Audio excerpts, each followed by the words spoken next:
Hey strangers, welcome to another episode of The Strange Sessions. I'm Krista. This is Kurt with me. Hi. I'm actually looking at him right now. It's weird. I'm used to looking at my kitchen wall. I know, this is crazy. You're much better looking than my kitchen wall. Oh, thank you. You're welcome. We're in the studio, if you haven't figured that out. Yeah. We're excited to be here. It's weird. It feels really weird to be here. I mean, it's been 3 months maybe. Krista was kind of nervous to start because we haven't done this in so long. I know, I was. I'm still a little bit like, shoot, I hope I record this I'm correctly. still hoping this is recording. I'm hoping this turns out okay. Yeah. I like the Skype stuff. Yeah. I just got to get my microphone thing figured out with why my volume randomly goes up and down. But it sounds 100 times better than I thought it would. Yeah. So thank you again, Brian Young, for the microphone. Amazing. And for having us on their podcast. Yeah, that was which fun. A lot of people liked. Yeah, that was fun. That's awesome. It was a good time. And I do think for having earbuds, my sound quality is pretty Yours good too. Is, for just earbuds, Yeah. that kind of blows me away. I know. But we're back to quote unquote normal. So Back to we're the happy studio. to be here, yeah. Spider webs. I know there's a crazy spider web to my left that it's like from the ceiling to the floor. Yeah. You can tell not that we do a lot of cleaning in here, but No. you can tell this place has been uninhabited for a while. Yep. So we wanted to just say a couple words before we get into this episode because it doesn't feel right to just go on like nothing crazy is happening in our country right now. With the whole tragedy of George Floyd and all the people so many people that came before him and unfortunately will come after him. We just wanted to express our support to the Black community and to our Black listeners and our neighbors and our coworkers. And I don't know, we've never said it before. And I think it's really important to say it right now. Agreed. 100% agreed. And so Black Lives Matter to us. And I wanted to read something that I saw on Instagram that I think there's a lot of confusion around the Black Lives Matter versus All Lives Matter. And so I found it's a picture of a little Black girl at a protest holding up a sign. It's actually really cute. She's adorable. Oh, that is cute. And it says, "We said Black Lives Matter. We never said only Black Lives Matter. We know all lives matter." And it says, "We just need your help with Black Lives Matter because Black lives are in danger." Yeah. And that is like the whole root of the movement. Mm-hmm. It's a totally separate issue from like all lives matter. Like we get that. And I think that there's just like this misunderstanding of what that means. And so I just wanted to clear it up because I thought that was a really succinct way of putting it. Very much agreed. Yeah. I feel like you can't say Black Lives Matter without getting half the population angry. You can't say all lives matter without getting the other half angry. I think it just shows how divided we are. That's the thing, is that everything right now is party lines. Everything is drawn down a party line. Mm-hmm. You know, the protests about staying at home with the quarantine was party line. Yeah. This stuff is party line. And, this is going to piss some listeners off, but it doesn't help that we have a president right now that feeds the fire rather than tries to fix anything. And I hate saying this, but I feel like, I don't know how I want to put this. I feel like right now we're almost in a cold civil war. And I feel like this is a pressure cooker slowly building. And I think something bad is going to happen in the future if things continue down this route. I agree. I really do. Yeah, I totally agree. So I don't know what's going to happen, but, and a lot of it, too, doesn't help with the pressure of this year because it's been one thing. Yeah, we're already all stressed out. We are all ready to snap because it's been one thing after another. It has been. So I just don't know. I don't know. This is just unreal. Yeah. And I feel like if you and I truly are empaths, which I think we are, I think this hits us hard. Someone on the Facebook page, I don't remember who it was, because I put out a question to the strangers, like, do you think it's the right thing to do to release an episode with all this going on? And everybody overwhelmingly was like, yes, I need the distraction. When you asked me, I was like 100% yes. I just didn't want to be insensitive because some people don't have the luxury of a distraction now. I feel like it could have been insensitive depending on what topic we talked about. Yeah. But this is such a crazy topic that it's in no relation to what's it's in no going relation on. to anything that's going on right now. Yeah. But it's just, I don't know. One of my friends said maybe that's why I don't feel good at all now. Yeah. It's not COVID. That maybe I'm just overwhelmed with stuff. I think for me, it started with COVID, just like that underlying anxiety. And this just took it up like the 10 COVID notches. stuff didn't bother me as much as this stuff going on. It bothered me. What bothers me the most are the way people are divided. Oh, yeah.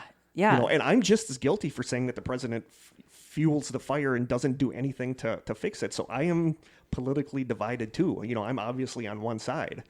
So I just don't know. But the thing is, I don't know.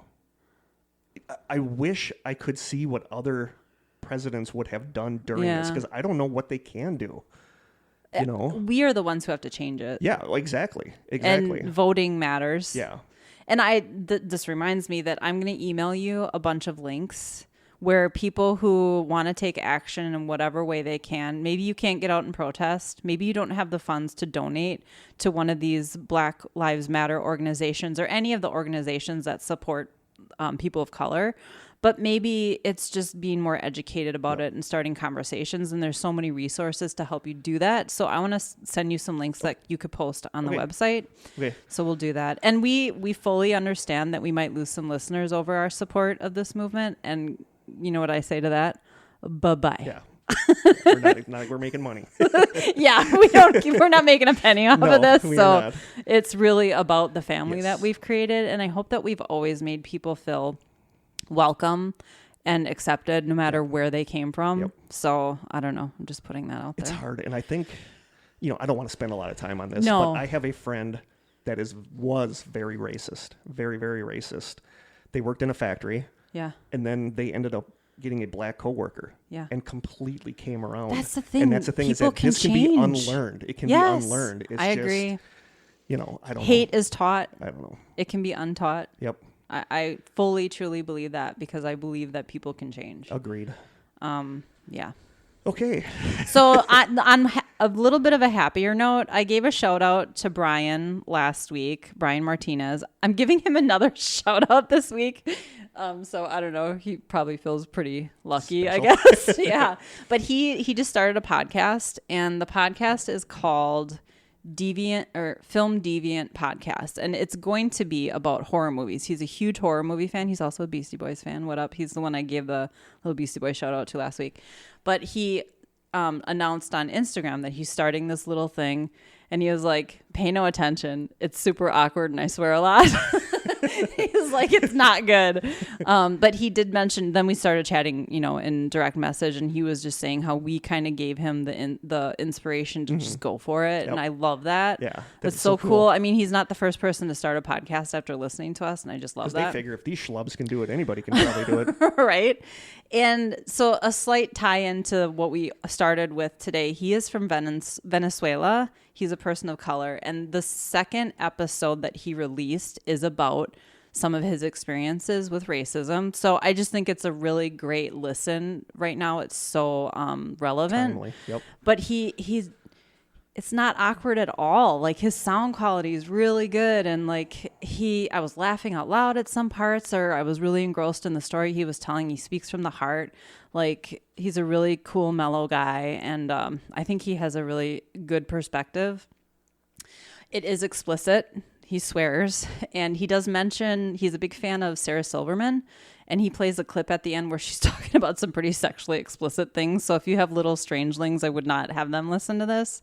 But I think it's going to be a good podcast. I'm looking forward to it. Check it out. Yeah, it's really good. It's available on Apple Podcasts and SoundCloud. Yeah. So, and I still want to check out more of Brian and Lauren's. Yes, definitely. Transatlantic History Ramblings with Lauren and Brian. I'm hoping to return to work in 2 weeks if I get the go flag for that, and I'll be listening to podcasts again. So I'm really excited about that. Starting next week, I told Miranda yesterday I need to get out for a long walk at least 3 times a week, because I'm putting on weight like crazy because I'm just eating and doing nothing. So I need.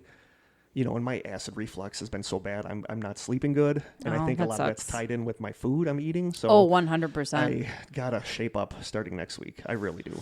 I've actually been eating vegetarian and vegan a lot of the time. Bridget and I have been talking about this. She's kind of doing the same thing. And I've actually lost a little weight, which is great. But yeah, I've been doing yard work, but not like really making a point to exercise, and I need to do that. It's just been so dang hot here. It was like 95 the other day. I'm my like, exercise is carrying my Burger King bag up from my car to my apartment, basically. That's great. But we want to give shout outs. We know we've been putting the shout outs off while we were doing the Skype episodes.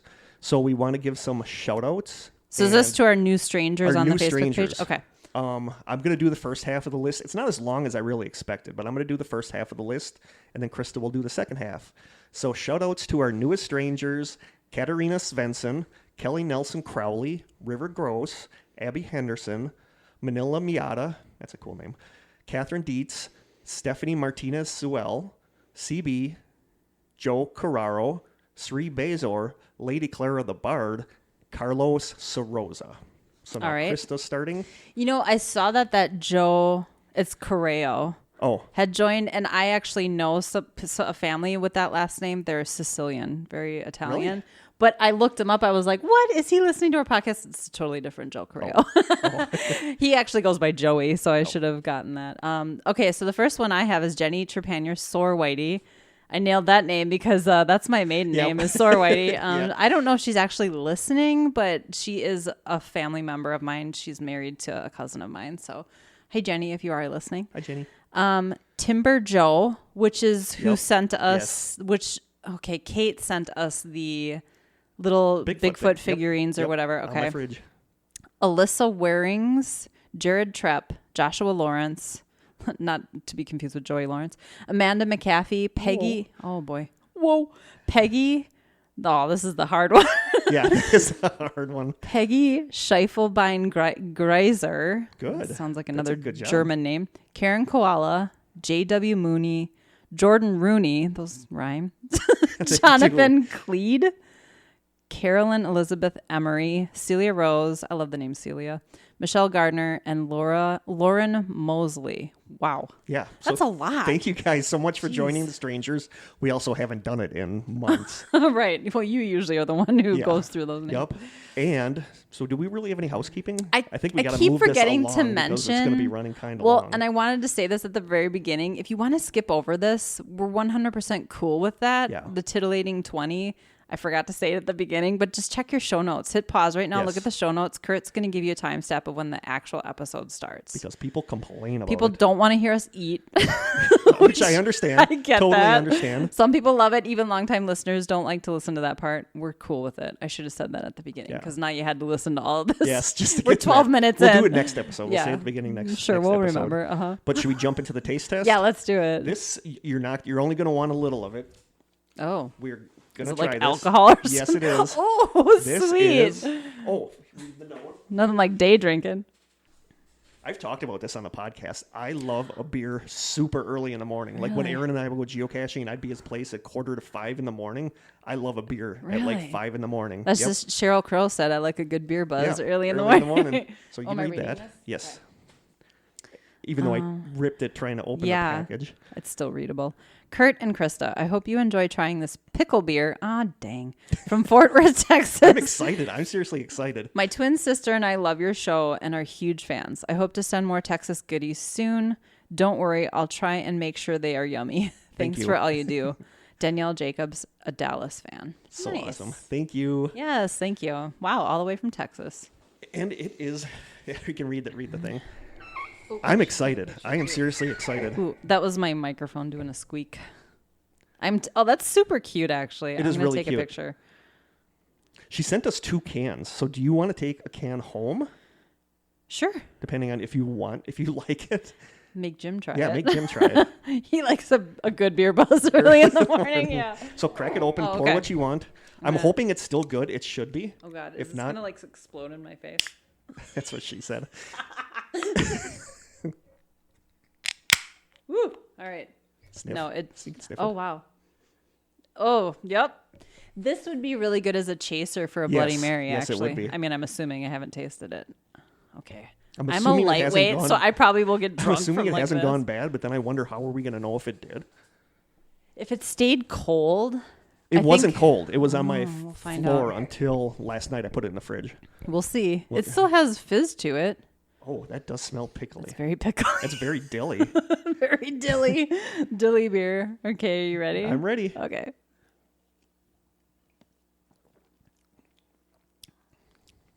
It's actually good. It's it not doesn't bad, taste. actually. No, It's it doesn't very- taste. Yeah, it it's doesn't very taste pickly. as much like beer as I thought it would. No, it tastes like pickle juice. It tastes like you're drinking carbonated straight pickle juice, which I wouldn't think I would like. I don't think I would drink this by itself, but this would be amazing I in a think Bloody Mary. Like in summer, if I was hot, I feel like this would be a really good beer. I know beer over ice is not a thing, but I would maybe drink this I over really ice. like this. I like this With way some more. olives in here? Yes, I like that'd this be good. way more than I thought I would. I'm going to get drunk now. So if I This get will be a good episode. if I get pulled over by a cop on the way home, Oh, he'd be like, "Were you shit. drinking?" And I'll be like, Oh, "No, I I was just eating swore. pickles. Eating Yeah. lots of pickles." Lots of pickles. I like that. I oddly like it too. I did not. I was sure that you were not going to like this.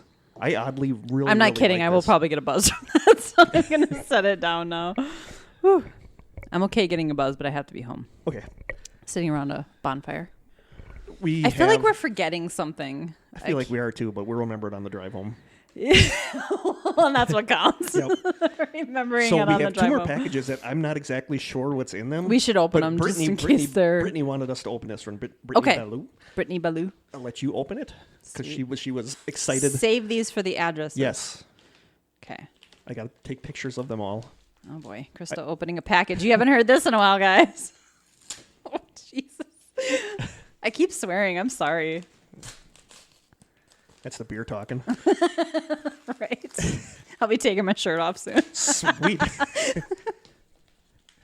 I had a million comments for that, and I didn't even know which one I was going to pick, so I didn't pick any of them. That's funny. Okay. Aw.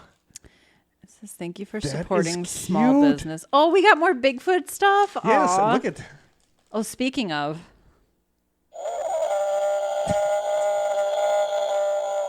We missed you too, big buddy. We haven't had All that in right. a while. Oh, it has my name on Yes, it. those are super nice. Oh my! And it has the strange sessions. Oh my god! Wait, I Wow. gotta take pictures. Brittany, thank you. Seriously, come on. It's a Bigfoot with the strange sessions on one side and my name on the other. This is and it's all sparkly and cute. Okay. Yes. Oh my god, I'm freaking out. Mine has glitter. Mine does too. No, it doesn't. A Does little it? bit. Oh, a little bit. Thank Okay. you so much, Brittany. Mine's more girly than yours. That is awesome. My Bigfoot is more girly than yours. yours. This is amazing. I'm literally putting this on my keys. Like, well, probably not right now because you know that's going to be a struggle. You have to edit that out. I barely got the package open. These are so cool. Thank you so much. Oh my goodness. The fact that somebody would go out of their way to have I this know. made for us That's is actually super crazy. touching. Thank you so much, Brittany. These are awesome. It's like our first merch that we didn't even have anything to do with. Oh, that would be so cool. To do that. If people could order this with their name on it. Yes. Oh, that'd be amazing.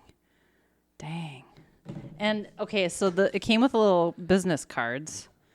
She's Crafty is the name of the company. Shannon Thomason. It's a Beastie Boys song. This is a Beastie Boys song. Wow, I didn't even pick up on that. Shannon Thomason is the name of the woman, and then it has her email address. I'll take pictures of this Yes, too, this is so awesome. because that is just amazing. Wow. Thank you Might so be much. one of my, not to play favorites, but this might be one of my favorite gifts we've ever gotten. Just saying. No, this is seriously awesome. Thank you so much. Yes. I'm Brittany. blown away by this. Yes. I'm just going to sit and stare at it.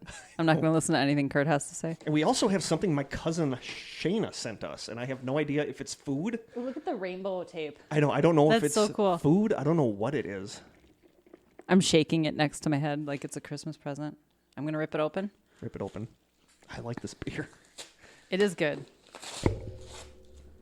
Nothing like a pickle beer at 7 o'clock in the morning. Right? Almost 8. Did you stop at McDonald's on the way Yes, here? I did. Naughty boy. I had oatmeal. I was a good girl. I had a sausage, egg, McGriddle, a hash brown, coffee, and a chicken McGriddle. Is the is the McGriddle the one that's on pancakes? Yes, like Okay. little baby pancakes. Little baby pancakes. I mean, it sounds amazing. I used to love their bagel sandwiches, but I still love their bagel sandwiches. I don't even know what this is, but I love it. Oh my god.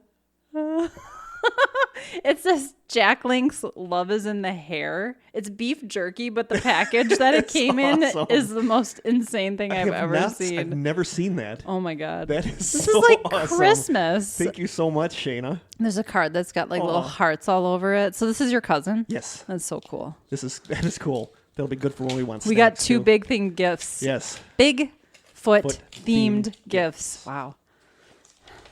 Oh my God. There's like stuff. Look at all these like stickers falling out of here. Come on. You people will spoil us rotten and I love it. Okay. Aw. It says, what does awesome sound like? And it's like a squirrel with headphones on. Whatever it is, bet it's your theme song.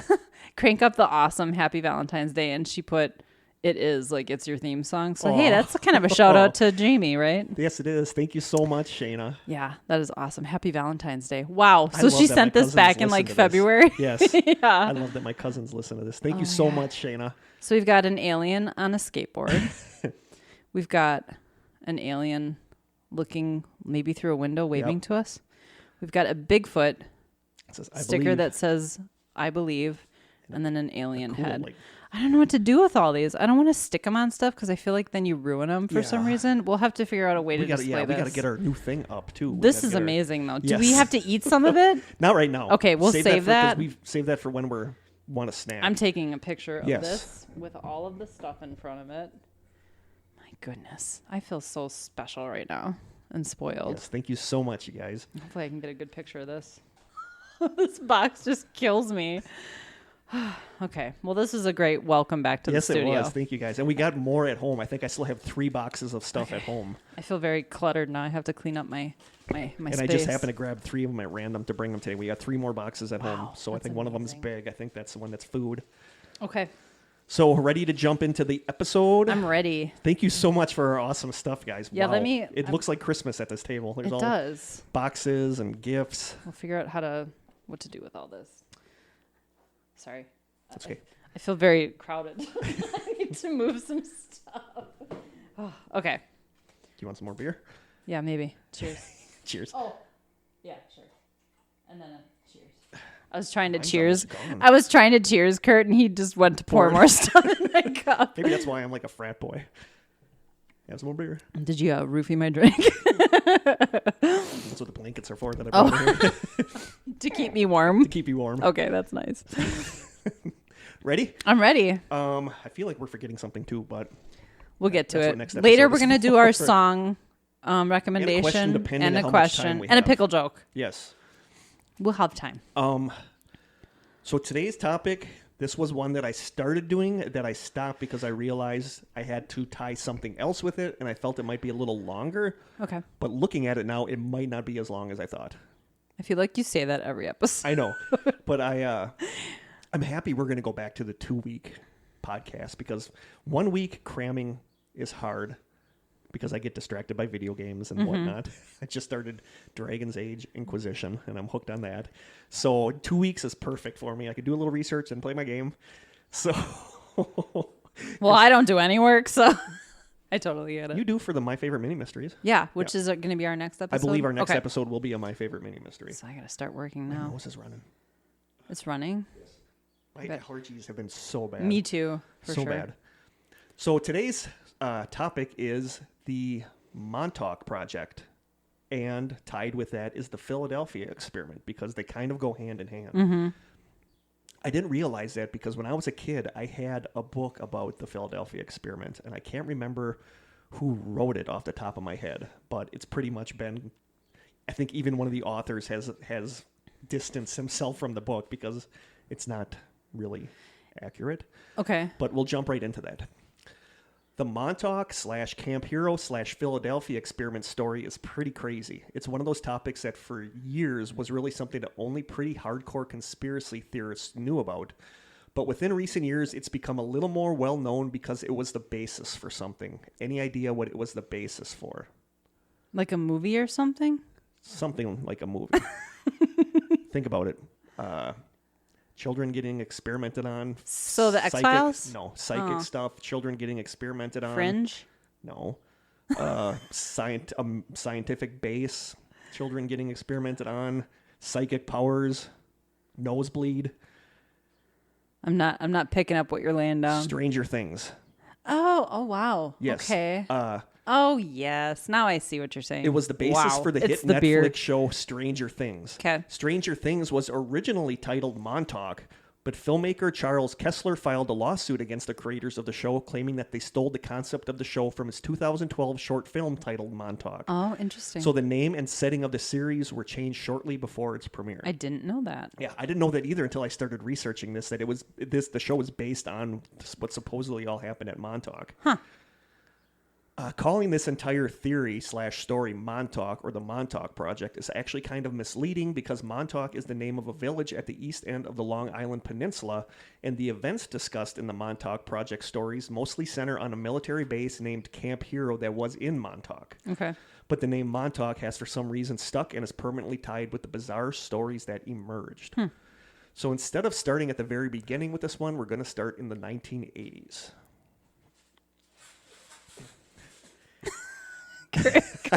Kurt's getting comfy. I had to scooch up in my chair. In the early 1980s, a U.S. military base sat at Montauk Point on the eastern tip of Long Island, New York, and it had been there for decades. It was a very active base that contained Army, Navy, and Coast Guard personnel. The grounds were actually decorated to look like a New England fishing town to avoid enemy suspicions, even going so far as painting windows on the bunkers. It was officially known as the U.S. military. You mean painting windows so that people couldn't see in? No, like painting windows so it looked like it was a home or something. So somebody from the air would see that and think it's a home because it had windows on it. Okay, gotcha. So they painted windows on it. That's funny. It is funny, but it works, I guess. Okay. You know. It was officially known as the U.S. Military Reservation, but the locals called it Camp Hero due to it being built on the site of an old fort known as Fort Hero. There were always murmurs of strange things going on. Burp a little bit. You burped? No, just a little, like Say, it was like a breaking news. Kurt burped. It was like a baby burp, not a full grown burp. Okay. There were always murmurs of strange things going on at the base, with locals hearing and seeing weird things, but for the most part, Camp Hero seemed to just be a military base. The base shut down in 1981, its trademark huge radio antenna becoming just a part of the horizon for locals. And it's very recognizable, the picture of the radio antenna. Okay. I got different dates on when it officially shut down, but then there's some people that say it never shut down. Sure. So we'll get into that. Then, in 1992, a man named Preston Nichols published a book titled, quote, The Montauk Project, Experiments in Time. Preston Nichols was born in 1946 on Long Island, New York, and claimed to have degrees in parapsychology, psychology, and electrical engineering. He said that around the time that Camp Hero was closing, he began to have weird memories of the base pop up in his mind, and then realized that he had repressed memories of working there or his memories had been erased. He then goes on to talk about some pretty insane stuff that supposedly happened at the base. But now, let's go back to the beginning of the base according to the conspiracy theories. The seeds for the Montauk Project began with what's known as the Philadelphia Experiment or Project Rainbow. A lot of this is pretty murky. A lot of stuff is unsubstantiated. The stories seem to constantly change no matter, what source you're getting them from. But these are the basics. And with this episode, we're not going to do a deep dive on this, but there is so much online about these Montauk experiments, about the Philadelphia experiment, that if this trips your trigger, go online. You can go down that. There's multiple rabbit holes, a whole warren of rabbit holes. In 1943, the military was working on ways to gain an advantage in the war. One of the things they were working on was an early attempt at cloaking a warship, or at least making it invisible to radar. The experiment was supposedly based on Albert Einstein's idea of a unified field theory that would mathematically and physically tie the forces of electromagnetism and gravity together. I love reading stuff about the unified field theory. Like, I'm kind of geeky about that stuff. I don't think I could wrap my hand around it, so I don't even bother. I can't even completely wrap my head around it, but it's pretty interesting. Researchers believed that a huge electrical generator could create enough electromagnetic energy to actually bend light around an object, turning the object completely invisible. The Navy thought that this would give them a huge advantage, so they okayed the experiment. A Navy destroyer escort named the USS Eldridge was chosen for the experiment. Some accounts have the experiments happening over a few different days, while others have it all happening on one day. We're going to go with the idea that it happened on one day. The ship was docked at the Philadelphia Naval Shipyard, and several huge devices, including electromagnetic generators, were attached to the ship. The date October 28th, 1943 comes up a lot as the day the experiment took place. A small skeleton crew was on the ship for the test. When the power was turned on, all hell broke loose on the ship. Some people say that the ship completely vanished. Some people say that the ship was invisible, but the water still showed the outline of the ship's hull, like the ship was there, but it couldn't be seen. Oh, that'd be so weird. And some people say that the area the ship had been in was filled with a weird green fog. When the ship rematerialized, some of the crew members had become fused with the metal walls of the ship. What? Others appeared to have turned inside out, and others seemed to be frozen in time and on fire. Some of the crew had completely vanished, and many of the crew members who were still there had gone insane. There's so many horrifying things happening in this sentence. There are. Turned inside out? I remember, I think that happened on Star Trek once, where where they teleported or transported and somebody it went into the sideways. wall, like into the wall. Wow. And that's like, for some reason, that creeps me out more than anything.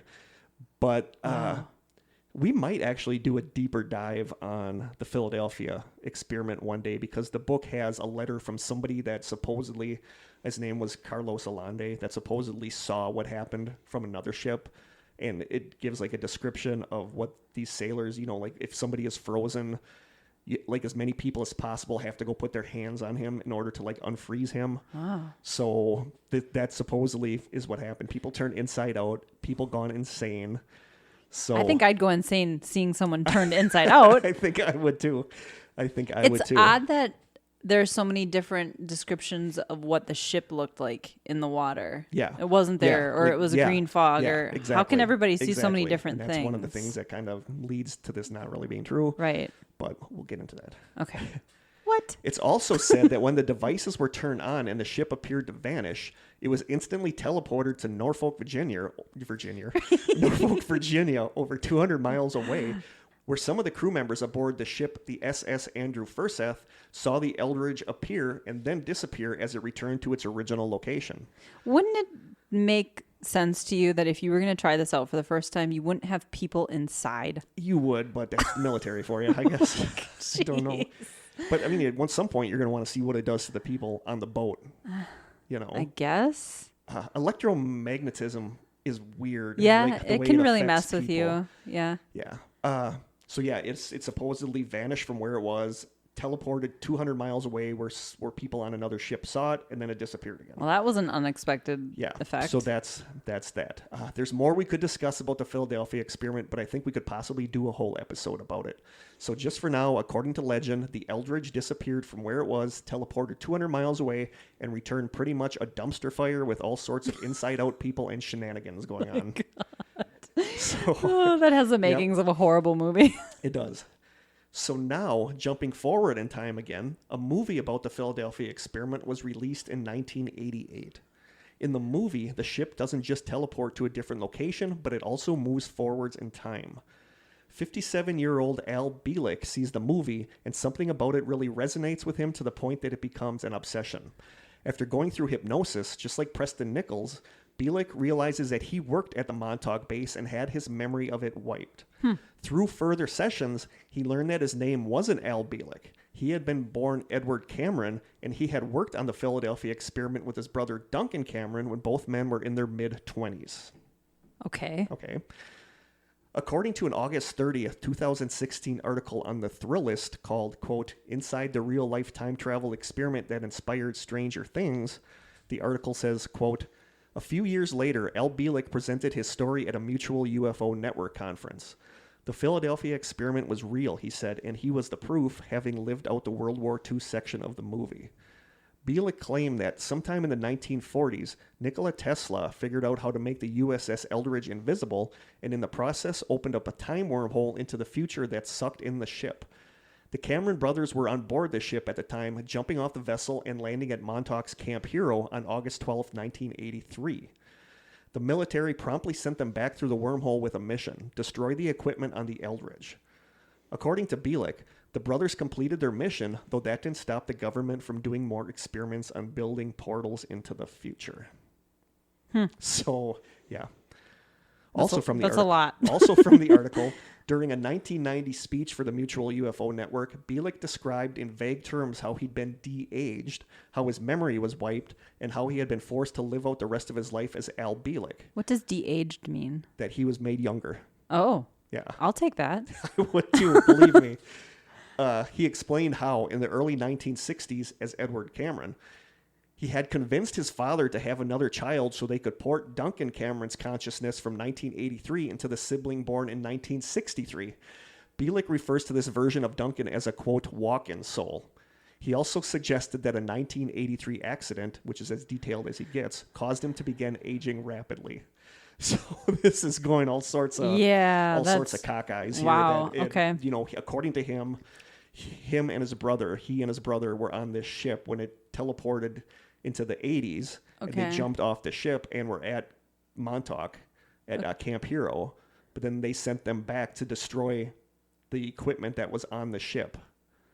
Wouldn't that effectively make all of that not happen? That's what they wanted. That's what they kind of wanted. Okay. This like having a hard time with this. Yeah. It's too early and I've had a quarter of a beer. All right. So Bielik said we live in a 5-dimensional reality, with time being the 4th and 5th dimensions. He said that every human is given a set of locks that lock them in a point of time from which they came, but that the experiment ruptured those time locks upon returning to Philadelphia. And I actually kind of like that, because, there's theories that time is existing all at once. Like everything is happening at once, but we perceive time as time. Linear. Because we have these locks on us that keep us like that. So if maybe that's like one of the time travel paradoxes, is if you run into a version of yourself that breaks those locks and then you are free to travel in time. I don't know. This gets very timey-wimey. Wow, yeah. But yeah, so that's what he says. Spoiler, a lot of people don't believe him. Well, it's a bit out there. Yep. Show me some proof. So with this time travel stuff, teleportation, and the stuff that happened with the Eldridge and the Philadelphia experiment, the military decided to build a place where they could experiment more with this stuff, and that's where Camp Hero in Montauk came about. And follow me here, who better to get the place going than Al Bielik and his brother, who had actually seen the place and visited it when they time traveled there on the Eldridge. So he was there in the 80s and saw where everything was. So then when he went back in time, why not have him help, build the place, help put everything where he saw it, which also is more time travel weird stuff. Yeah, so this, I should have warned you, this episode is pretty... A mind bender? A mind bender. So Camp Hero was created, and on the surface it was your typical functional military base, but in underground levels beneath it, all sorts of craziness was supposedly going on. In order to perform experiments, it also worked with the nearby Brookhaven Institute that specialized in nuclear and high-energy physics, superconducting magnets, and matter physics. And I believe Brookhaven Institute is kind of what the lab was based on in Stranger Things. Yeah. Yep. One of the things that was said to have gone on in the underground levels... I'm already not going to like what you're going to say. One of the things that was said to have gone on in the underground levels of Camp Hero is that homeless people were taken to be used in tests that were offshoots of the Philadelphia experiment, where they were subjected to huge electromagnetic fields to see how it affected them physically and mentally, and most of them died from the experiments. Yeah. It's also said that bizarre genetic experiments were conducted on one of the lower levels of Camp Hero, and that one of these experiments managed to escape from the camp, where it made its way to the Pine Barrens of New Jersey and became known as the Jersey Devil. Wow. Yeah, so the Jersey Devil is one of the theories of the Jersey Devil is that it was created at Montauk. Okay. So I've never heard that. Yeah, I don't know if it hitchhiked. I don't know how it got Ran there. real fast. But whatever. But one of the most prevalent stories about the Montauk experiments involves something called the Montauk chair. This was said to be a chair that was specially fitted with devices to enhance and focus psychic powers. These devices were said to include those made by scientists at Camp Hero and alien devices recovered from crashed UFOs. Had there even been photos of this chair? I don't remember seeing photos of the actual chair, but I think their out for that was that it was a military base and you couldn't really take photos. That's a good question. I might actually have to go. Yeah, it just sounds really familiar. But that's when, what was the girl's name in Stranger Things 11? Yes. Because wasn't she it was in a chair? number. Well, yeah, wasn't she in a chair? Yeah. When all this happened, that was supposedly based on the Montauk chair. Mm-hmm. But yeah, it was created both by scientists and alien devices recovered from crashed UFOs. Have you seen Stranger Things? Yes. Oh, just the okay. first 2 seasons. Oh. But you can see that this is like pulling in. Yeah, this is one of those things that's pulling in everything. You got, you got time travel. You have UFOs. Mind control. Mind control. You have everything kind of with this. In his book, The Montauk Project: Experiments in Time, Nichols says, quote, "In the 1950s, ITT developed sensor technology that could literally display what a person was thinking. It was essentially a mind-reading machine. It operated on the principle of picking up the electromagnetic functions of human beings and translating those into an understandable form. It consisted of a chair in which a person would sit. Coils, which served as sensors, were placed around the chair. There were also 3 receivers, 6 channels, and a Cray 1 supercomputer, which would display what was on a person's mind digitally on a screen. It's still a mystery how this technology was developed. It's been suggested that the research was aided by the Sirians, an alien race who came from the star system Sirius." So aliens were helping us, Are you too. serious? I'm totally serious. Sorry, that was a dad joke. Where's your groan? Where's the groan sound? Oh. There you go. Well, that was good. That was good. So yeah, the Syrian aliens were helping us, too. Sure. This theory has the aliens providing the basic design and humans working it out from that.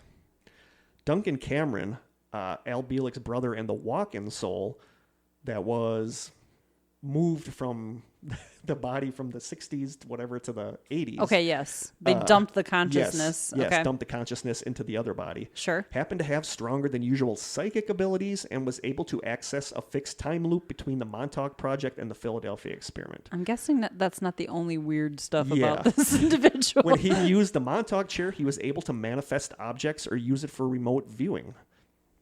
According to Preston Nichols' book, quote, "The first experiment was called the Seeing Eye. With the lock of a person's hair or other appropriate objects in his hand, Duncan could concentrate on the person and be able to see as if he was seeing through their eyes, hearing through their ears, and feeling through their body. He could actually see through other people anywhere on the planet." So is remote viewing... Remote viewing's a thing. They did. The military did try to use this. That's going to be I'd like to do that this season, actually, because I'm kind of really intrigued by remote viewing. The fact that our military was like, yeah, this is a Yeah. thing. We can Yeah. use this as not a weapon, but wouldn't to collect doesn't intelligence. That make sense to collect to see what's going on at a base somewhere around the world is to have psychics hone in on it and focus on it. Totally. Wanting to experiment more with the chair and with other people's psychic abilities, subjects started to be taken to be used against their will. According to a January 2nd, 2020 article on allthatisinteresting.com called, quote, "The Montauk Project, the alleged U.S. military program that inspired Stranger Things," the article says, quote, "But more so than remote viewing or any of the other claims Nichols makes, the one about the abduction of young children, some no older than 4 years old, to use as subjects in the Montauk Project's various experiments is surely the most shocking. Nichols refers to these underage abductees as the Montauk Boys. Montauk Boys, you search online, you're going to find a ton of things. It's said that they were snatched off the street or even taken from their homes. According to Nichols, these children were so psychologically broken down by the Montauk Project that most of them would forget all about their time at Camp Hero for the rest of their lives. That's probably good. And the stories of the Montauk Boys only became more intriguing when someone started coming forward to confirm them. In 2017, a 50-year-old Michigan man named Stuart Swerdlow came forward saying that just like Preston Nichols and Al Bielek, he started to experience repressed or erased memories of being at the Montauk base, finally realizing that he was one of the Montauk Boys. He said, quote, "When the experiment started, they target expendable boys like orphans, runaways, or the children of drug addicts, the kinds of kids no one would really come looking for. The aim was to fracture your mind so they could program you. They would change the temperature from very hot to very cold, starve you, and then overfeed you. I remember being beaten with a wooden pole. And they loved to hold your head underwater until you nearly drowned. That was effective and made a person likely to listen to and obey their quote-unquote rescuer. They also used LSD to put our brains into an altered state." So this is the It'll stuff, do that. This is the stuff they did to the Montauk Boys, all the boys that they kidnapped. Wow. and used in these experiments, I according to the story. Yeah, I mean, I was aware of like the experiments, but I didn't know that they were like torturing them, allegedly. Well, with a mind control stuff, that's what you do is you basically destroy the mind so you can build whatever you want down on the mind. Yeah. We got to do a MK Ultra. Oh, totally. Jamie really wanted to come and do an MK Ultra episode with us, so maybe we'll wait till he's in town. That'd be awesome. But mind control stuff is fascinating and scary. Really it freaks scary. Me out. Yeah. But this is exactly what they do in mind control: is destroy your ego, your mind, and then build whatever they want on top of it. I guess that's what they do with prisoners of war to make you talk. Yep. So the scientist, Duncan Cameron, and the unwilling Montauk boys fine-tuned the Montauk chair to the point where they were able to use it for all sorts of otherworldly experiments, including ripping open a hole in space-time. A time tunnel was constructed, think Stargate. And legends say that the tunnel was used to meet Jesus Christ, visit Mars, and to manipulate the outcomes of the Civil War and World War II.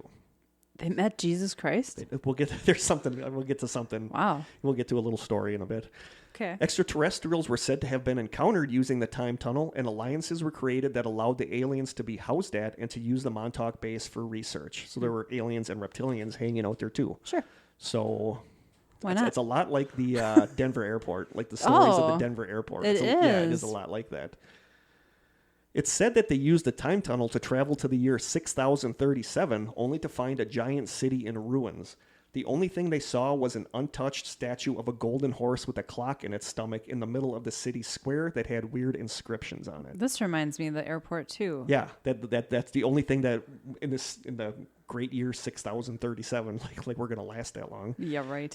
They went to a city that was just completely destroyed, and the only thing that was untouched was this statue of a golden horse with a clock in its stomach, and it had weird inscriptions on it. Sounds about right. Yep.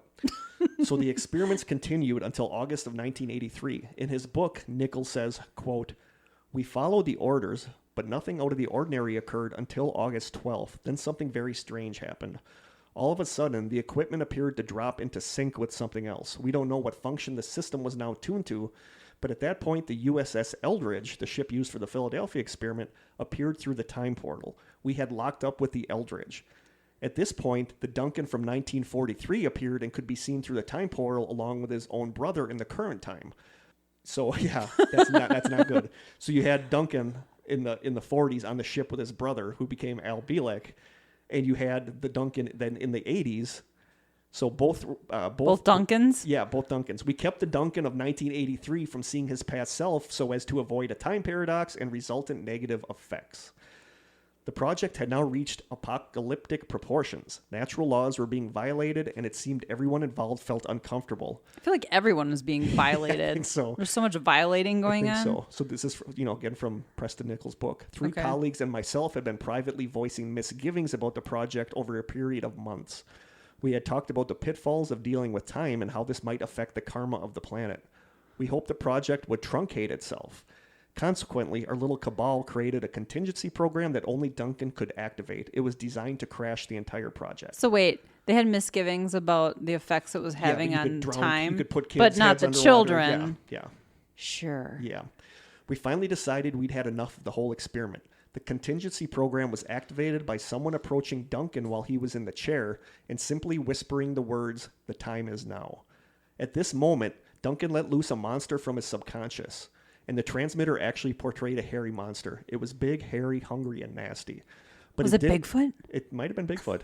But it didn't appear underground in the null point. It showed up somewhere on the base. It would eat and wreck anything it could find, and it smashed everything in sight. So he actually manifested this monster to destroy the base. Okay. Several different people saw it, but almost everyone described a different beast.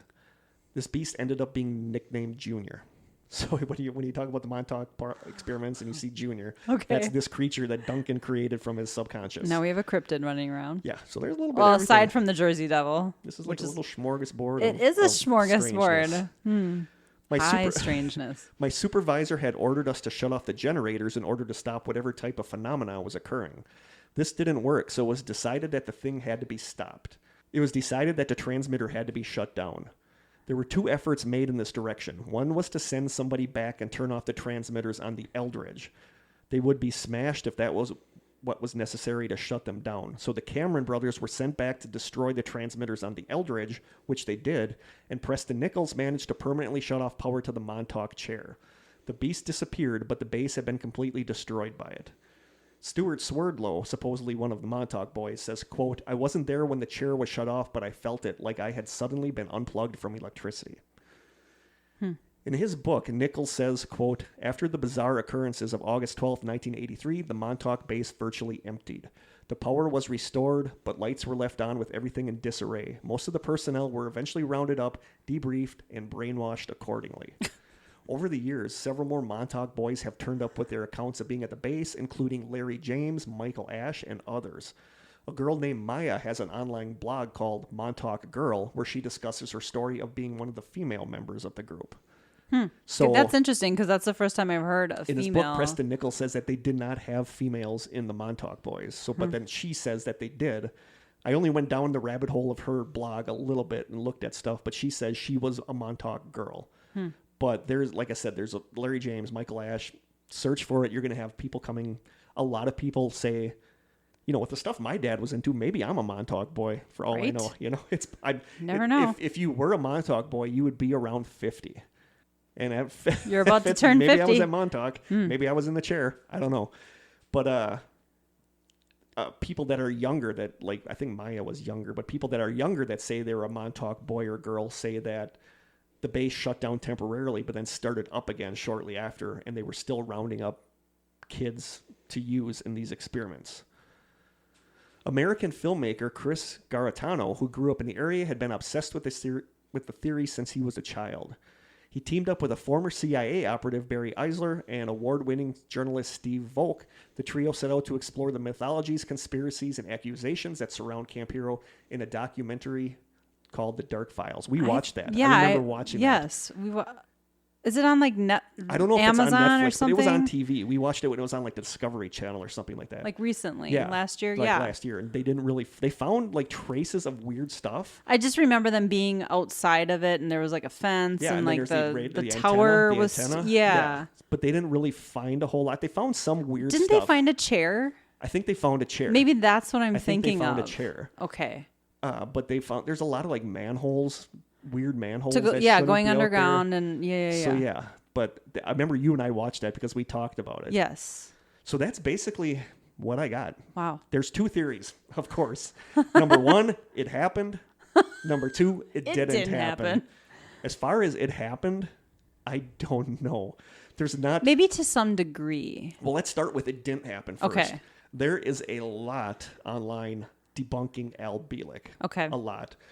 There's a website called BielekDebunked.com, which just has in big letters on it, he never participated in the Philadelphia experiment. He never witnessed the Philadelphia experiment. He was nowhere near the Philadelphia test when it occurred.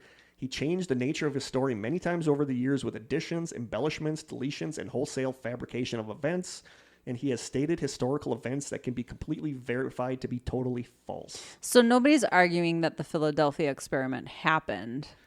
Most people are just arguing these people that are claiming Preston Nichols, Al Bielek, Stuart Swerdlow, who I guess was jailed for embezzling a ton of money, but then he says he was brainwashed and forced to do it. Oh, sure. You know, so there's just a lot stating that this did happen. Right. There's also super crazy stories. I mean, you we're talking named several of them. Yeah, and there's like one right here. This is like Scientology level crazy story stuff. Yeah. This is from a really great website, and it is a really great website called Andrew H's The Philadelphia Experiment from A to Z. The website says, quote, Stan Campbell was sent on a Montauk time travel mission. His mission, as he remembers it, was to go find Jesus and do two things. First, he's supposed to remove a sample of blood, and then he's supposed to kill him. He finds Christ. Christ even volunteers to give him a sample of his blood. And then operating on orders from Montauk, Stan reports emptying a revolver into Jesus Christ. Now, if that doesn't buy you some time in hell, I guess nothing will. After Stan returned to Montauk, he refused to give up the sample of Christ's blood. The Montauk technician sent him to Mars, where he personally handed the blood to Duncan Cameron, and Duncan Cameron later had the blood injected into him. How did he get the sample?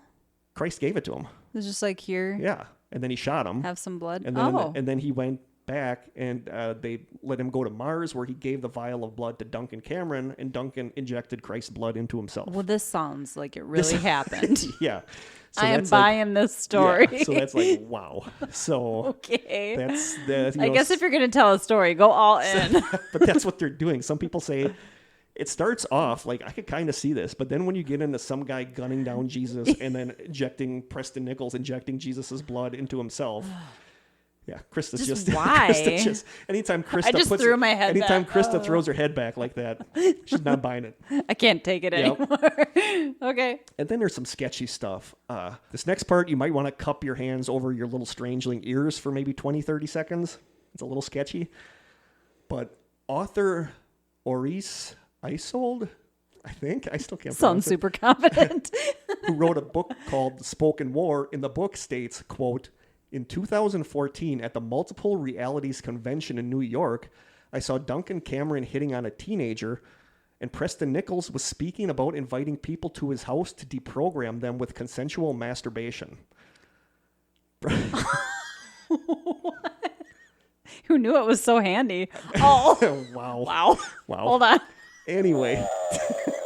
I didn't mean the pun. It just came out. Anyway. The author goes on to say, Preston and Cameron were doing sexual procedures on all the kids. Preston has no conscience whatsoever and said he would do it all over again. It will be satisfying for me when they both kick the bucket. Wow. And there was one, I didn't put it in here because it got kind of, but there was one website I go to that talked about sexual things they would do with the Montauk kids as part of their programming. And yeah. So, as if the other torture wasn't enough. So yeah, that's, Duncan Cameron ever asked you to come over for a party? Maybe. The answer is no. Maybe send that RSVP. Don't accept a drink from him either. Yeah, no. So that's pretty sketchy. Wow. Yeah. Yeah, okay. Continuing. And just to end this with a quote from the November 25th, 2019 article on thoughtcatalog.com called, quote, "Montauk Conspiracy, a kooky theory about time travel, aliens, and mind control." The article states, quote, "People who visited the site say it's the strangest state park they've ever seen and that something just doesn't feel right about the whole area. I believe them. Something's very strange at that abandoned radar station out there on Long Island." Long Island. Yeah, so it's a state park now, and a lot of people go there, I guess. Place to bring your kid, some people your say that the dog. military base supposedly isn't active, but they're still doing things underground. So what do you think? What do you think about this whole sordid mess? It just feels so far-fetched. It feels so bad sci-fi channel movie. It really does. Like most of it would be completely impossible. Yeah.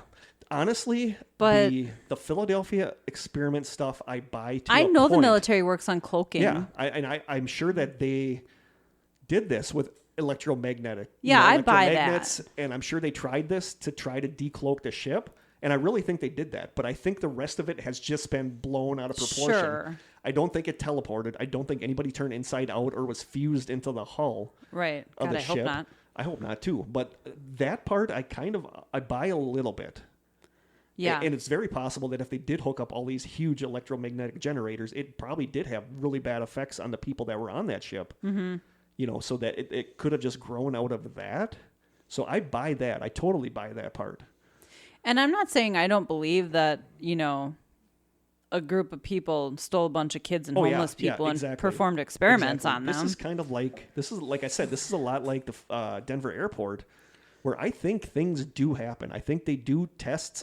We know that they did MK Ultra. We know that they tested, that they experimented with mind control. We know they experimented with remote viewing. So this stuff happens. Yes. And this Camp Hero might have been a place where they did that. But then legends just grew out of the stories. Yes. I would like to think that they weren't kidnapping homeless people and kids. But you find a lot of people who say that they were part of the original Montauk boys. Yeah, there are a lot of people who feel like homeless people are disposable. Yeah, exactly. And these kids, which is these horrifying.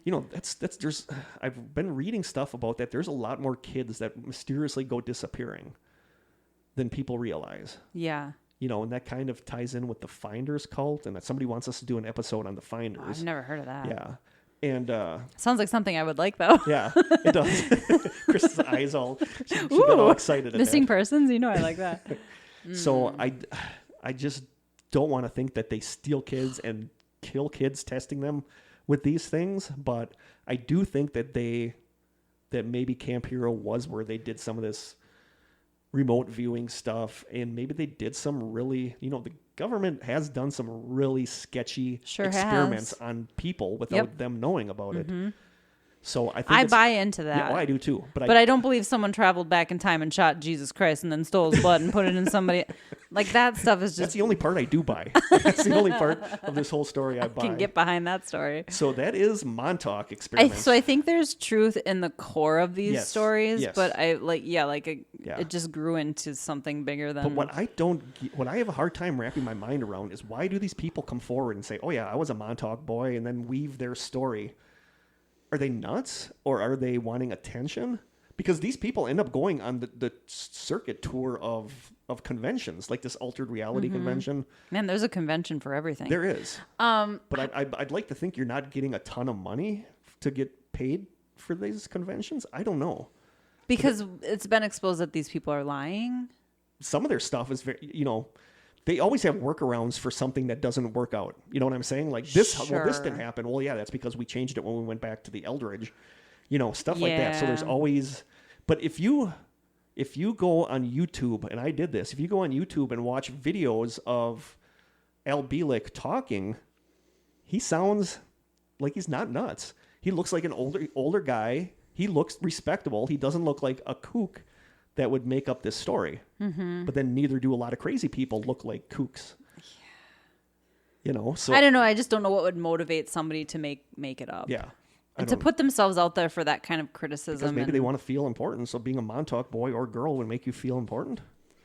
Maybe. I mean, a lot of people think alien abductees are making it all up too. And so I don't know. I hate to just jump to the conclusion that nothing bad happened to these people. Oh. Maybe something bad did happen to them. Yeah. I mean, I could see the government testing on people and then erasing their memories of it. I could kind of see it. But I just don't see it to this extent. No. And the stuff about like going back, shooting Christ, about the ship jumping forward in time and then them going back in time to or the guy manifesting Bigfoot. Or the guy manifesting. There's a picture of that. Oh, really? Oh, I'll show you. I'll see if I can dig it up. Is it like the computer generated? No, this is the picture of him at the base. Oh, okay. Junior. The monster? Yeah, this is the monster at Montauk. Like a drawing? No, like a photograph. I can't wait to see this. There it is. Is it like a guy in a ghillie suit? That's the only known photo of Junior at Montauk. It looks like Bigfoot. It looks like a hazy picture of Bigfoot outside a military base. Well, of course it's a hazy picture of Bigfoot. Yeah. Because there are no in-focus photos of Bigfoot. No. So at the end of the day, like you said, I think there is a core of truth. Yeah, there's a truth to the root of the story. I think 95% of it is bunk. Yeah, I really do. Yeah. And then when you get into stories about the guy shooting Jesus and whatnot, I think that's where I was just like, oh boy. Because it started, I started with, I could kind of see some of this stuff, but as I kept going, it's like, oh, yeah, this is just a bad sci-fi movie. Right. So there you go. There is the Montauk Project and, by extension, the Philadelphia Experiment. Yeah. We may do a deep dive on the Philadelphia Experiment at some time, but I don't know. What do you guys think? Yeah. There's a lot here. Does your head hurt now? Yeah. So what do you think? There's time travel, cryptids, aliens, mind control, a little bit of everything. A little bit of everything. So let us know what you guys think. So I keep blanking on this girl's name. Wanted us to do a playlist. Wanted us to come up with songs. I'll never find it on the Facebook page either. Wanted us to do pick songs that we really like. And she's putting together a playlist of songs that we like. So it'll be like hanging out like on a drive with Krista and I in the country. Yeah, I like that. So what is your song for today? So have you ever heard of the band Wolfpack? No. Okay, I hadn't either until several months ago. So this is how I would describe this is the nerdiest bunch of dudes you'll ever see playing some of the sweetest funk you'll ever hear. So Jim and I like to do on Saturday night typically go down what we call the music rabbit hole on YouTube. Yeah. We'll start kind of go to our favorites and then the suggested videos. I've been doing the same thing and I found a lot of good music lately. Me too. And this is one of them. So we stumbled upon this Wolfpack live at Madison Square Gardens and we turned it on and we're like, what is this? Because it's just You have to see it to believe it, but these guys are insanely talented. This is that band that, you know, this guy's playing the drums, this guy's on the piano, this guy's on the saxophone, guitar, whatever. And then the next song, a bunch of people switch instruments and they're equally killing it on whatever instrument they're playing. That's actually cool. They're just so talented. Post that in the group because I want to check that out. I will. Okay. So what I have to figure out how to do, because this Madison Square Garden is like the best thing you can find for them, but they have a channel and they're constantly releasing stuff that is just amazing. I mean, they're just insanely talented. And so the song that I want to recommend is called Corey Wong. And Corey Wong is actually the guitarist. He always plays the guitar. He's not somebody who switches instruments. Like, the guitar is his thing. But it's an instrumental. It's fast. It's funk. It's like, I grin the whole time I'm listening to it. So if I can figure out how to take just that snippet from YouTube and post it, okay. I think people have mentioned that you can do a time. Someone's going to have to walk me through that. I don't know how to do it. I'm not either, smart so enough to figure that out. I don't even know how to post a story on Instagram. Yeah. So Corey Wong by Wolfpack. And the album is available. The Madison Square Garden concert is available on Amazon Music. So if you have Amazon Music, check it out. Cool. It's just check awesome. it out. It will make you smile. Mine is, if you were one of my real life friends that listen to the podcast and I have ever made you a CD, burned you a CD, chances are this song is on there because I love this song. This is one of my all-time favorite songs. It is by a singer named Obadiah Parker, and it is an acoustic version of Outkast's Hey Ya. Oh, interesting. And it's so good, and it's slow and it's pretty. Okay. So I listened to it so much that when I listen to the original version now, the original version doesn't sound right because I absolutely love this version of Hey Ya. I will put it in the Strangers. I'll post it in there. Yeah. But my song is Obadiah Parker's Hey Ya. All right. So good. Sweet. I'm a big Outkast fan, actually. I have a lot of their Outkast early are good. CDs. So now we got time for a question? We do. And then a pickle joke. First question in a long time. I know. Here we go. Hey, Kurt. Hey, Krista. Hi, Anonymous. Hi. Love the podcast. Love when you answer questions. My favorite are the deep questions. So I am going to ask you a deep question. Oh, boy. What is one moment from your life that you constantly carry with you? Oh. Like in a good way or a bad way? I don't know. I guess that's you can. Of course, I think of like what was like the most horrible moment. That's literally all it says. What was one moment in your life that you constantly carry with you? Dang. I have one, but it's kind of personal. But I don't mind sharing it, but it's long. So if you have one... You start. No, start. You do yours because they can shut it off before mine because mine is going to be a little long. I can't even think of anything right now. Okay.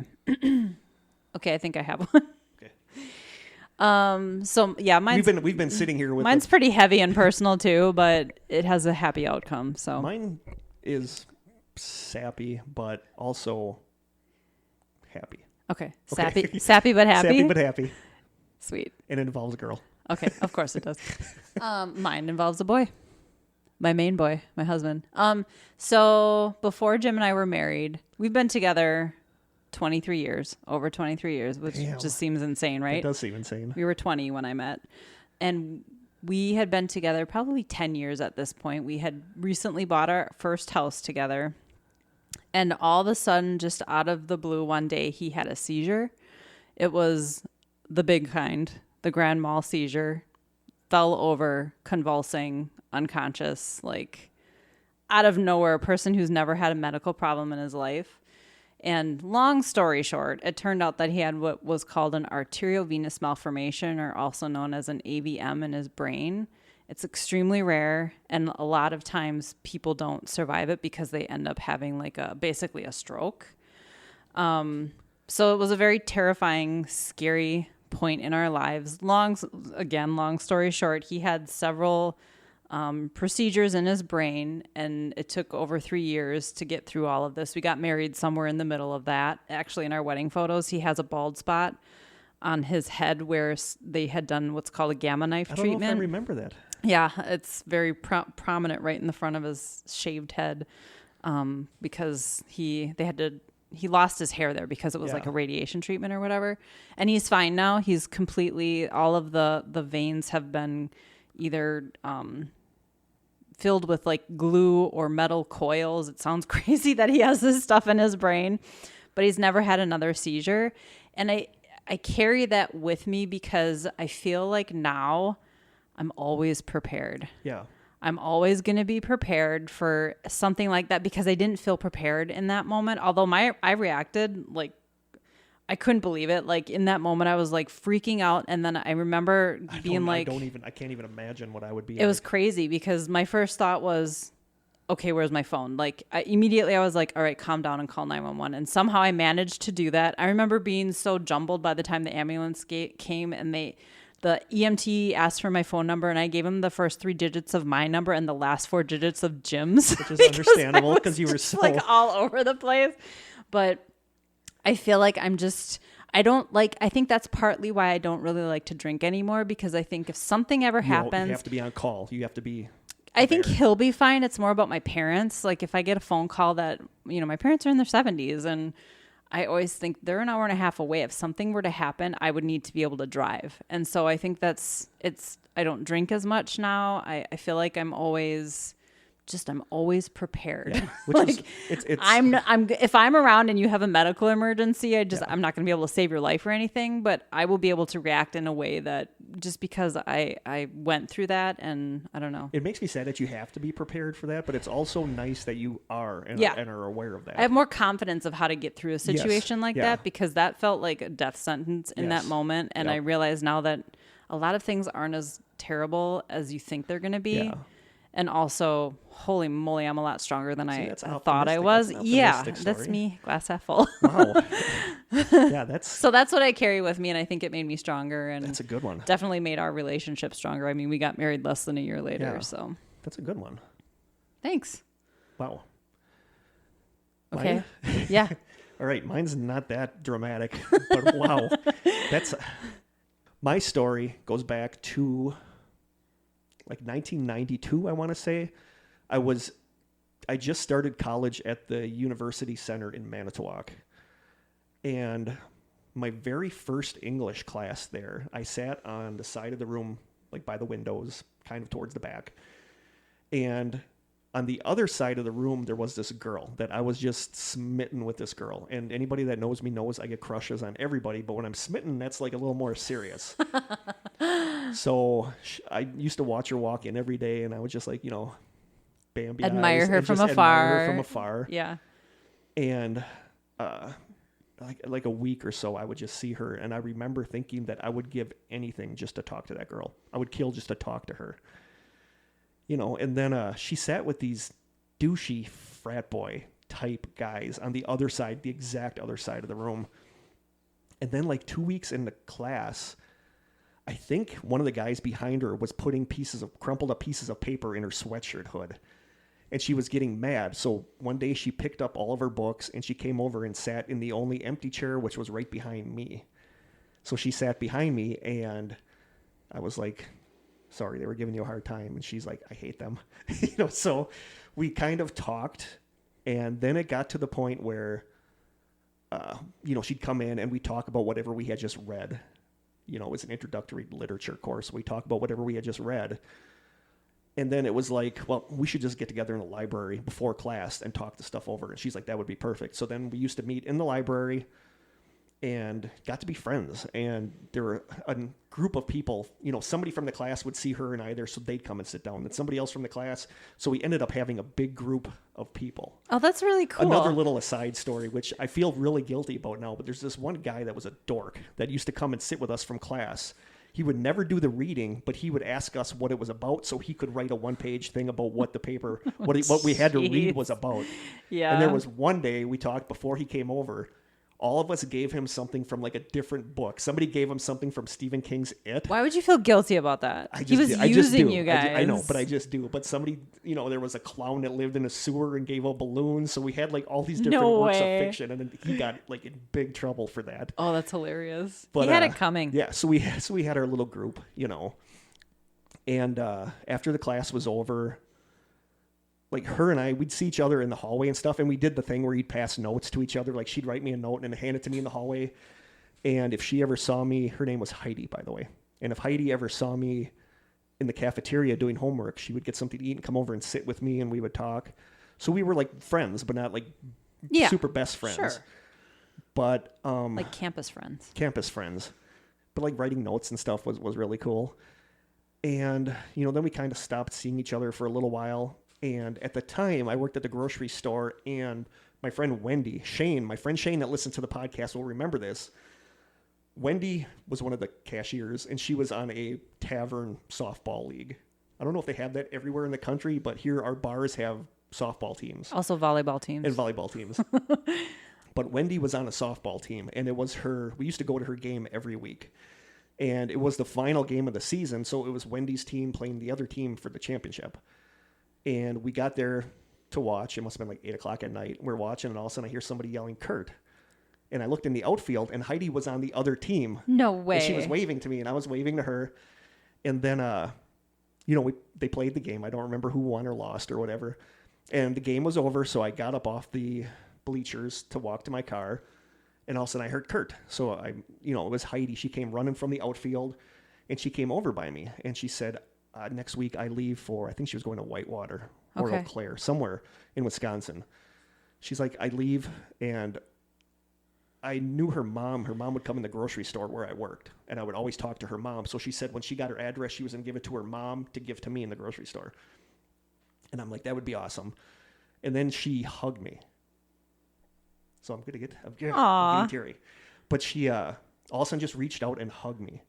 And I could go to that park and show you exactly where I was standing. And I remember because I'm tall and she was shorter. I remember her hugging me, and I can see the outfield lights, and I could see the moths flying around the lights. And I remember when she was hugging me, I remember thinking, God, like a year ago, I would have killed just to talk to this girl. Right. I'm getting all... okay. He's getting all verklempt. I am. Okay. Which is making me get a little verklempt. So I remember exactly where I was, and I was thinking a year ago or whatever, I would have killed just to talk to this girl, and now I'm sitting here, and she's got her arms around me. Yeah. And I carry that moment with me because it, like everybody has things that they live on, and one of my big ones is hope. And, it's like I need to remember that moment. I need to remember that I don't know what's going to happen a year from now. Yeah. Oh, that's so good. I like that. If somebody would have told me that this girl will be hugging me one day in the near future, I never would have believed it. So I carry that with me to remind me that I don't know what's coming. Yeah. So that's my story. It kind of makes me think of this podcast, actually, because I remember when I just listened to podcasts. Yeah, if anybody ever told me that you and I were going to be doing a podcast, I would not have believed it. Right? I really wouldn't have. Or that we have this amazing family, or that people on other podcasts are recommending us. Because we've been getting some new strangers that say, oh, I heard about you on this podcast, and it's a podcast I've heard of. And I'm like, are they listening to? I'm just, I'm blown away. I never imagined And, this. I think that's one of the reasons why I'm just down all the time now is because I feel I don't have that hope like I used to. So that's why that moment is important to me. Yeah, hold on to that. I carry that with me because it just reminds me I don't know what's coming. Something really good might be coming down the road. Yeah. So I need to focus on that. So that's my Heidi story. She went off to college, and we wrote a couple times, but then it kind of fell apart. That happens. It's not as much about her as it is about what that moment kind of symbolizes that, I don't know what's coming. Right. So that's my Heidi story. I love that story. I like it. So if you listen to that whole thing, thank you for putting up with that. It wasn't that long. I'm annoyed that I got a little teary, but I don't know if I've ever told anybody that story. That's like a super personal story, but... Well, now you just told everyone. I just told everyone. I think that's what's great about our podcast, though, is that we're not afraid to be real. And not afraid to get a little emotional or, I don't care if people are going to laugh at me talk about gaining weight or whatever. We're just genuine, and we're not trying to put on some kind of front. So we both had pretty good answers for that. That was a pretty deep heavy question. stories. That was a pretty heavy question. Yeah. So thank you so much for the question. Yeah. And I think that's it.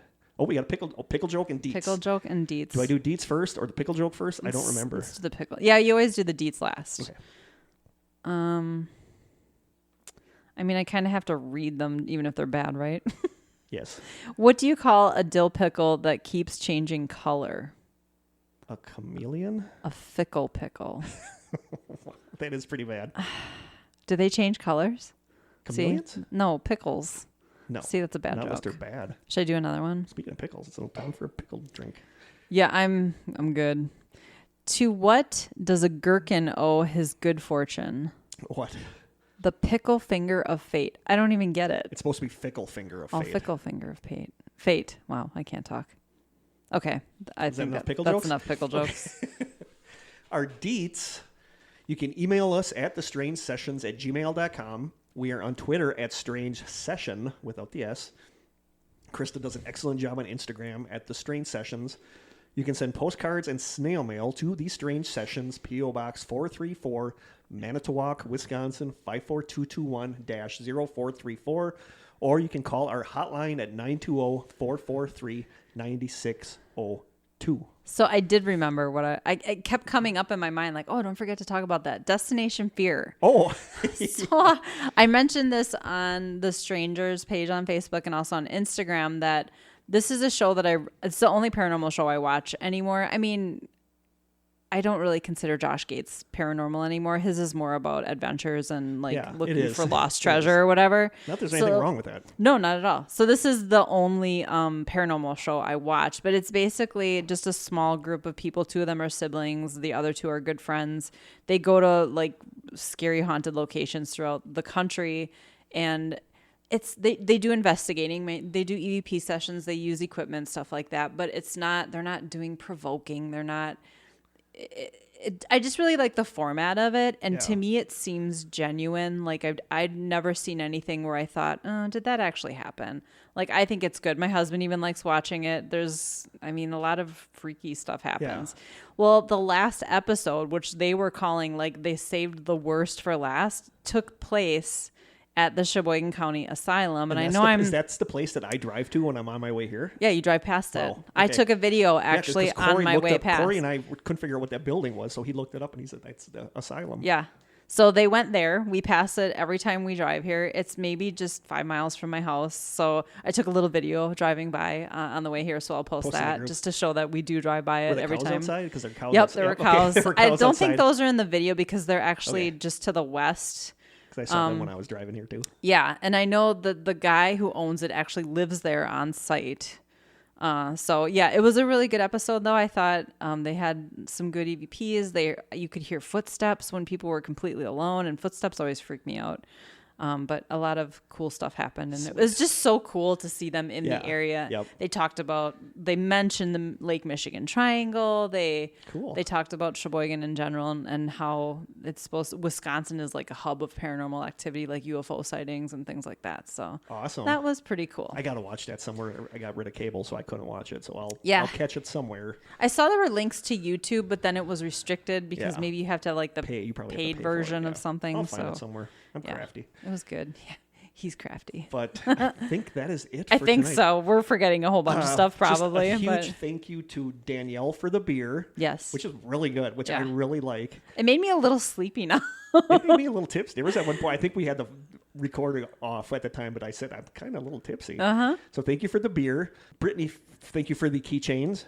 Yes. And Shayna, thank you for the Bigfoot Jack Link. And the stickers, the really cool stickers. I don't want to open that. It's kind of cool. Yeah. Well, we can save the box. Yeah. I just love that it has hair on it. Yeah. It's awesome. I think that is it for us for today. Yeah, I think so. We'll an hour and 28 I'll be minutes. texting you later like, oh crap, we forgot to talk about this. As we do. So I think we can actually pull this off now that we see each other. Yes, we're looking right at each other. I think we should be good now. We should be. We're going to go back to our 2-week schedule, so expect another episode in 2 weeks. It'll probably be a My Favorite Mini Mystery. And I believe that is it. So, from Krista and I, back in the old school media studio. Until next time, stay strange. Yay. Nailed it.